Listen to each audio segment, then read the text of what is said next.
Après la proclamation de la Troisième République, le gouvernement de la Défense nationale se met en place avec à sa tête le général Louis-Jules Trochu et comme ministre de l'Intérieur Léon Gambetta. Les troupes prussiennes se dirigent vers Paris pendant que Bismarck se demande avec qui négocier la paix. Napoléon III, qui n'a pas formellement abdiqué, ou un gouvernement républicain dont la création n'a pas été sanctionnée par une élection.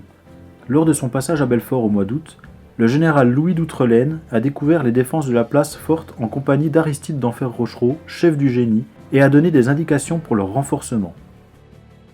L'état-major de la place est réduit, 8 officiers au total, mais d'Enfer-Rochereau peut compter sur des hommes de valeur qui vont se distinguer pendant le siège.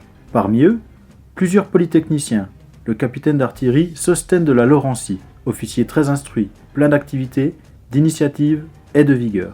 Le capitaine du génie Édouard Thiers, d'une ardeur et d'une énergie prodigieuses, entraînant les soldats et les mobiles par sa parole et surtout par son exemple.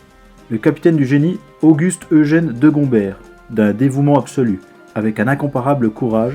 Le capitaine du génie auxiliaire Jules-Émile Choulette, également ingénieur des mines, qui a choisi de venir s'enfermer dans Belfort, mais aussi des ingénieurs des ponts et chaussées, le capitaine d'état-major Châtel, le capitaine du génie auxiliaire Kraft.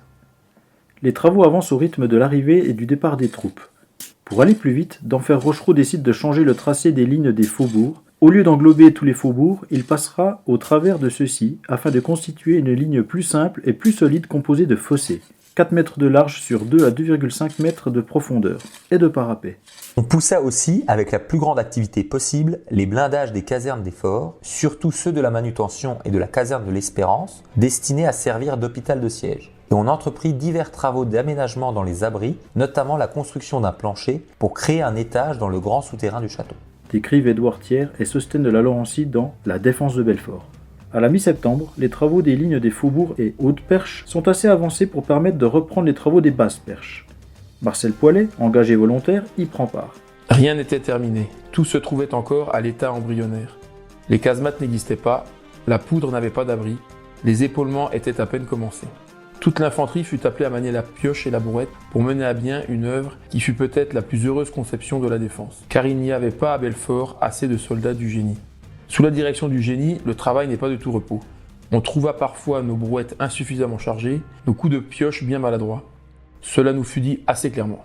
Mais force fut bien de voir que nous donnions notre maximum d'efforts et que l'on cessa d'exiger de nous plus que nous ne pouvions faire. Émile Gluck, mobile du Haut-Rhin, voit avec satisfaction les travaux avancés. Ici, on redouble d'ardeur et l'on travaille sans relâche. Les forts se garnissent de canons, les redoutes s'élèvent de toutes parts, et bientôt Belfort sera en état de recevoir l'ennemi dignement, et d'une manière conforme à sa vieille réputation.